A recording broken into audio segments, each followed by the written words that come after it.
The most important metric that you can be watching and tracking at your studio is what we refer to as the average student value. It is the queen of all of the statistics.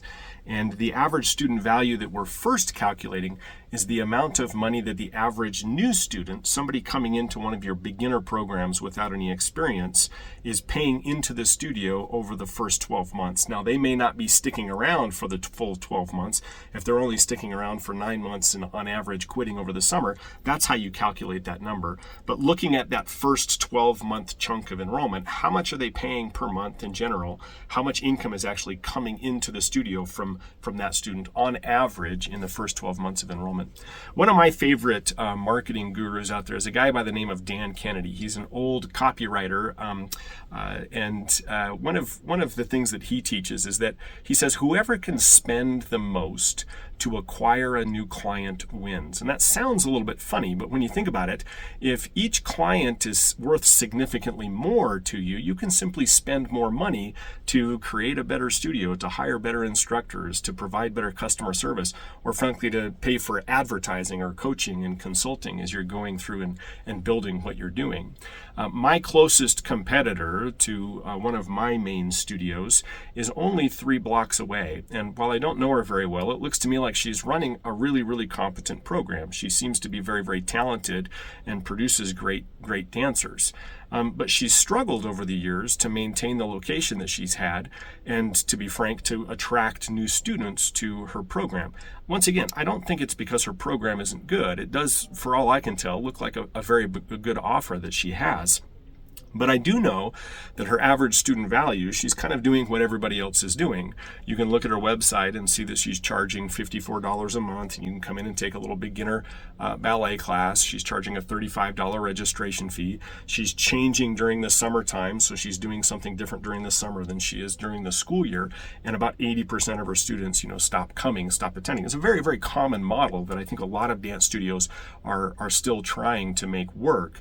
Our model is a little bit different than that, and our average student value is literally almost 4 times what hers is. So for us, if we enroll 1 student, financially, she would have to enroll 4 students just to make the same economic difference in her studio. And that creates a very unfair playing field. We just simply, if push comes to shove and we need to compete with her on marketing or something else, we can just simply outspend.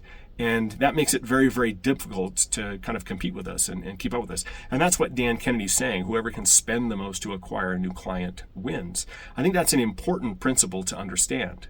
Now, a lot of studio owners brag about, how many students they have. A studio that has 500 students seems to have some things figured out that a studio that has less students enrolled may not have figured out. But I can tell you that I've talked to enough studios over the years to know that there are many, many studios out there that from the outside have a large number of students enrolled. And when we start digging in and finding out about the financials, these studios have been in business for 20, 30 years. They have 500 students enrolled, and still the studio itself is not very profitable or nowhere near as profitable as it could be.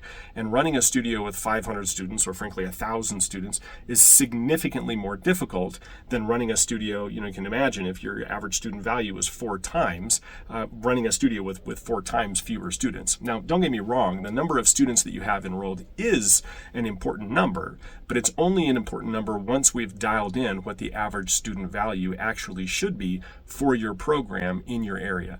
As a matter of fact, scaling a business that has a low average student value is one of the biggest mistakes you can make. By scaling, I mean growing the enrollment of the business specifically. And that's because in our industry, we have what we call the money problem. The 2 biggest expenses at your studio are, of course, your staff and probably the lease or the mortgage that you have on the real estate. So staff and real estate become very, very important and very expensive in this industry. It's hard to grow a program without adding those things. Well, those things are expensive.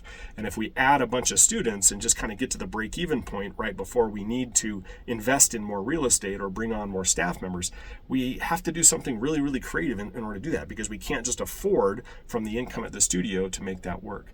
The secret is to scale the average student value and then to scale the number of students training at your studio.